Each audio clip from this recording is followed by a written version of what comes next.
Alright guys, BSG bring you another Grand Cross video. I am actually gonna record this before we get confirmation about Megellda and Merlin that are gonna come to global. So this will be recorded a few days before the confirmation, but I'm gonna upload it probably near or when it's released or confirmed or whatever. But yeah, we'll see, right? But I am currently away when I drop this video, so I'm not going to be at home, so I won't be able to do the global release, but I can at least give you guys some insight on Megellda and Merlin from the JP side of things, right? So without further ado, let's hop right in. So Megellda and Merlin are the newest Ragnarok batch characters. I'm not gonna lie, they're a little underwhelming. I think Merlin's like just complete garbage. I'm gonna be honest with you. I think Merlin's complete garbage, but we'll get into that. Megellda's interesting because of the way she works. She does have potential, but I think it's going to be a while before we actually see her full potential. So we'll see. She's not like Brunhild, who is like straight out of the gate perfect for the big bird, right? Megellda is going to be a unit that we're going to have to wait for like units or something to come out. Now, again, currently she isn't great, but we do have confirmation that Full Grown Wings King is going to be the next festival unit. So we'll see if he like has something to do with her. Maybe he could buff, I don't know, maybe he could be a buff for her in the big bird. We'll see, right? We'll definitely see. But all right, so enough about talking about them for a while. Let's get into the banner and stuff like that. So the banner is gonna obviously have tickets and gems. Wouldn't recommend summoning on this banner at all. This is a huge skip. I think that you don't need these characters whatsoever. You definitely don't need Merlin for anything. Like, you don't need Merlin for absolutely anything. Megellda, I mean, unless you're a huge whale, or you like just like Megellda, you know, you like the character design, whatever the case may be, then sure, summon on the banner. But otherwise, this is a huge skip. It's a terrible banner. But yeah, so that's you know, the tickets and gems. Now here's the actual lineup of the banner itself. So you got Brunhild, Deanne, Elizabeth, another Deanne, Gloxinia, Gother, Lilia, Ludo, is that Gerhard? Yeah, Gerhard, and Arthur. So it's a very weird banner lineup. Like, it's a really strange one. Again, I don't really think it's worth going in like for these characters at all, because this is going to be a 300 out of 600 banner. Keep that in mind, right? So you're guaranteed one of the units at 600 at least, right? But I really don't think it's worth going in for. They're not crazy. Like, again, Merlin's like dog water, but Megellda is interesting. But I just still don't think that you guys should do it, just because it'd be smart to completely skip over this banner, just pretend it's not there, right? There are some, I mean, okay, there's a there's a few units that are good here, but not a whole lot. I'm gonna be honest with you, not a whole lot. So we have Brunhild, who's obviously a beast for Big Bird. She was literally made for that. She's a beast. Deanne's good, but the problem with Deanne is that she needs, you know, either someone who can consistently debuff the enemy, or the enemy needs to use buffs, because that's the way she works. She removes buffs, but she increases her damage when she removes those buffs. So you're gonna need to build the team around her, but she can be good. I just feel like as the game progresses, I don't know if she's gonna be the craziest unit, but we'll see. Elizabeth, I believe this is Green Princess Elizabeth. Let me just double check. I never know. I swear to God, like I just never know. But I'm pretty sure it's Green Princess Elizabeth. Let's see. Go down, and is it this one? Yeah, okay, so it is Green Princess Elizabeth. She's good for Big Bird as well, but I feel like she is kind of dying out a little bit. You know, I don't know what you could use her with, because I had seen a video of someone actually using Megellda and Elizabeth on the same team, and that could work, but I don't know. Green Fighter Deanne, you guys already know she's good. She is good for the Big Bird. Like, these units, honestly, Elizabeth, Deanne, and Brunhild are good if you're not gonna try and go up to like stage 3 of the Big Bird, because you can beat stage 2 with Brunhild, Deanne, and Elizabeth, and obviously Halloween Gother, right? But if you're not planning to go hard on the Big Bird, these are not these are not the worst like lineups of units. Obviously, Brynhild. I think Brynhild is probably, maybe, if this is the Gother that I'm thinking of. If it's red Gother, which I don't think it is, I think it's the blue Gother, which we'll see right now. I think it is the blue Gother, right? Am I right? Let's see. No, it is red. Okay, it's red Gother. Okay. So red Gother and Brynhild are probably the best of the units on here. Not gonna lie, they are probably the best. Actually, they are the best. Like, there's no probably. I think they are the best. But this is Green Arthur. I think this is Green Arthur. Actually, yo, I'm telling you right now, the names, bro, the names. I wish there was man, I don't know. I just kind of wish that they had a different, like, naming method of units. No, this is Light of Hope. So that is Blue Arthur, I believe, right? Blue Arthur? Or is it red? I actually don't know which Arthur it is. Is it red? Old red one? No, it's not Excalibur, right? What the kind? All right, whatever. Well, it's one of the Arthurs, right? Successor of Fate. I don't know what new King Arthur. So it's not Excalibur Arthur. It's one of the Arthurs. Let me know in the comments down below, because I might be messing up, right? I might be messing up. It's probably Blue Arthur, because Destined Heir, Successor of Fate. Yeah, this has to be it. So if it's Blue Arthur, he's alright. Like, he's nothing too crazy. He's alright, I guess, right? He's okay. He's not, again, like I said, he's not too crazy, but he's alright. So Blue Arthur's alright. Gerhard is not good. Ludo just takes too much work, and honestly, he's not really the craziest like he was. So all in all, the banner's not the greatest. But I mean, if you are gonna summon, good luck. Because I'm just saying, good luck. Because again, it is a 300 out of 600 banner, right? So remember that, global players. Just letting you know that right now, it is a 300 out of 600 banner. But all right, so we talked about the banner and the units on it. Now to talk about the actual units themselves, and we'll start off with Megellda, right? So Megellda is a blue unit, and she is very weird. Okay, very, very weird. So obviously her passive literally in the big bird, whatever the hell how you pronounce that, right? So in the big bird, whenever an ally's remaining HP gets healed to full, increases all stats of that hero by 8% for 5 turns. That is really, like, that's insane. For a 5-turn buff, that is good, right? That is really, really good. But the thing is, you have to heal to, like, full HP. Now, I don't know why they did that. I really don't. If it were, like, at least 75 or something like that percent HP, I would say that's a really, really, strong, concise passive. But I don't know in practice how good that'll be. I don't really know if a lot of people even summon for this unit, or what the case may be, or if they even use her. But I don't know how it's gonna work in practice. But I don't think it's gonna be the craziest. But when you do heal to full, right? Whenever you heal to full, this is good because you'll be getting a 40% increase to all stats. That is really big. That is bigger than Halloween Gother, and I do believe she was made to kind of replace him in a way, but not really, because of the fact that she needs to, again, get healed, or all allies, whoever, needs to get healed to full. Whereas Gother, you don't need that. You just need turns to pass. So I don't know. Very weird. Very, very weird the way they made her passive. So she does have an amplify skill as well. Now this can go crazy because if you use Margaret, you honest to God don't even need this.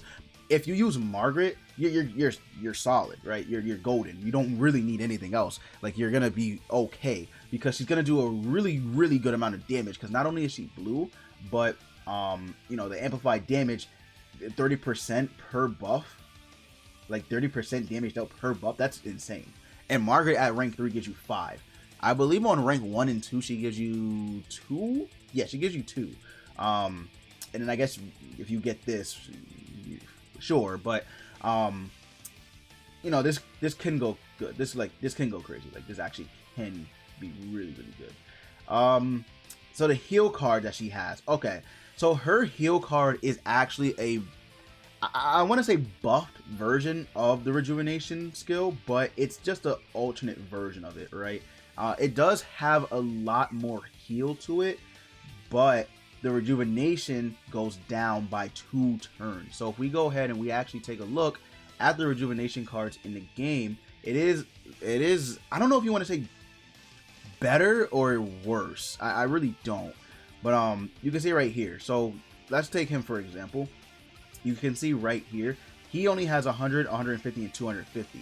She has 130, 195, and then 325%. Now, what I think they should have done, in my honest opinion, is I think that they should have probably just made this on rank 1 like 3 turns, since the HP is low, like the amount of HP you recover is going to be low, and then every rank you do, it just gets lower. It's a little weird, but I think that would have worked a little better in her case, because obviously if it were rejuvenates 60%, like that's insane. Like that actually is pretty insane, because you got to remember, you're gonna heal an additional 60% at the start of every turn, along top of Matrona if you have her healing with her passive, and then you also have, I don't know, let's say you are using Green Elizabeth. That's gonna be a big deal, yo. That's gonna be a big deal. So instead of 1 turn all around, I honestly think they should have just made it like 3 turns on rank 1, 2 turns on rank 2, and then 1 turn on rank 3. I think that would have been a lot better, because the heal you get is stronger. So I think that would have been a lot better in my opinion. And then she also has a Power Strike single target ult skill.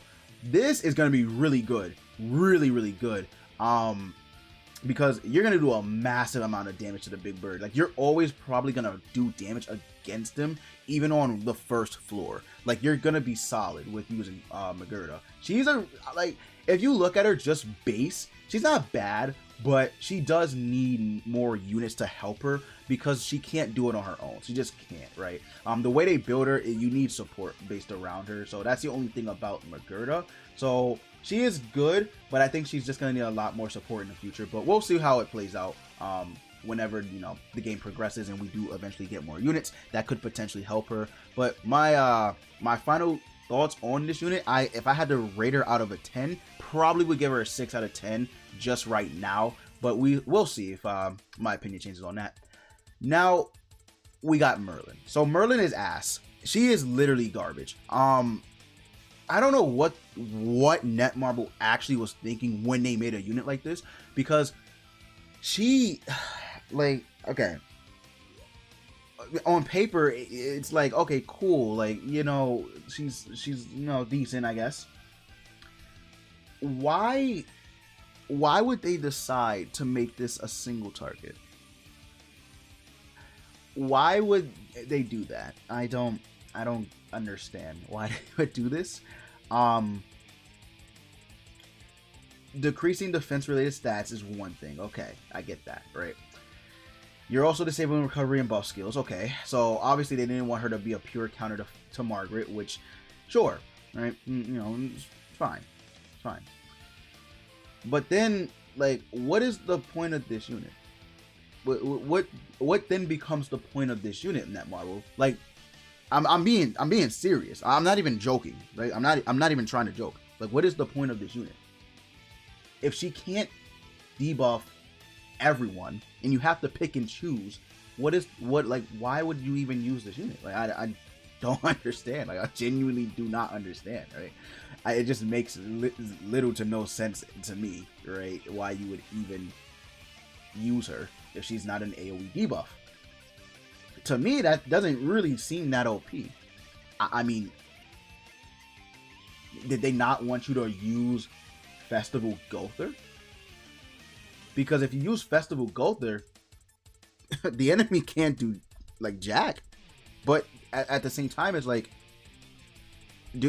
oh, almost Professor Gother. Do I really want them to? Like, you gotta remember, the game is ever changing, right? So if we look at Gother, because I still think Gother has the best debuff in the game. We look at Gother, right? So on rank 1, he disables buff skills, which Merlin does. Then he, you know, can stop rank 2 and above skills as well, which is really good. And then he decreases skill ranks. Then on rank 2, he disables buff skills, ultimate move, and then the same thing as you know, rank 1. What does she do? She disables recovery, stance, and buff skills. Okay, right? The only thing that's really changing is that she's disabling stance skills. and he is disabling buff and ultimate skills. Then on rank 3, you're disabling everything including ultimate moves except for debuff skills, right? What? I don't understand how this would even be OP. Like, besides the lowering and defense related stat, I don't understand how this could even be OP, because they do the literal exact fucking thing. I'm not seeing it, Netmarble. I'm literally not seeing why you would do that. Obviously Gowther is better, but she's literally a great value version of Gowther's debuffs. Like, this is literally the great value version of Gowther's debuff. It's stupid. It's dumb, right? And then I don't even want to get into this right here, this catastrophe. This entire build right here, the attack debuff skill, the shock, whatever. This whole thing was so dumb. It was so dumb. She increases all enemies damage taken from shock debuff by 25%. Whoop-de fucking do. I mean, whoop-de-do, right?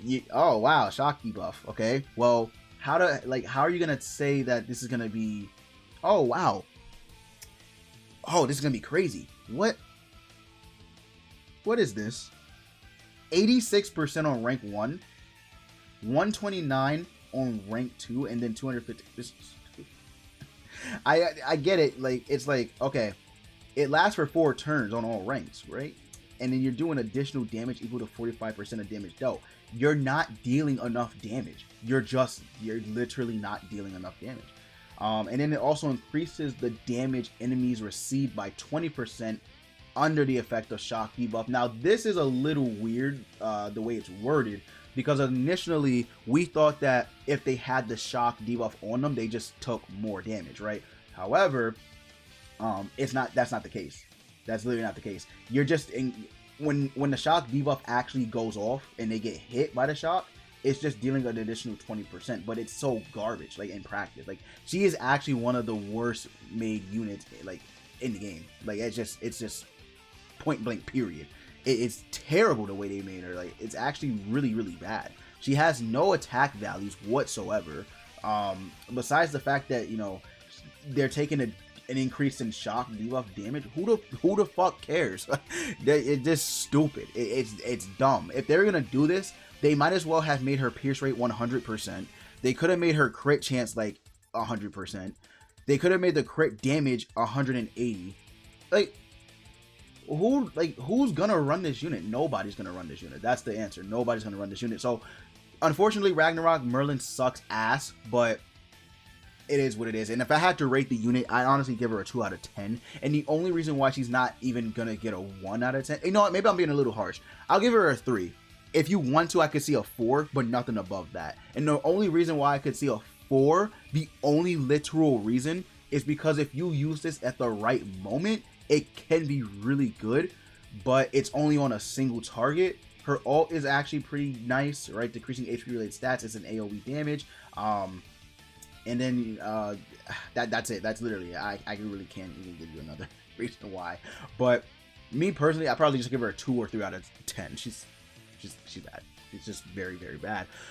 But that's enough about my rant. That went on way too long, actually. Wow, this video is probably like almost 15 minutes long or something, maybe over. But let me know what you guys think about the new units. Are you summoning? I wouldn't recommend, but let me know if you guys are summoning. Good luck if you are. Hopefully you guys did enjoy the video. If you did, leave a like, comment, and subscribe if you do enjoy Grand Cross content. And that's it.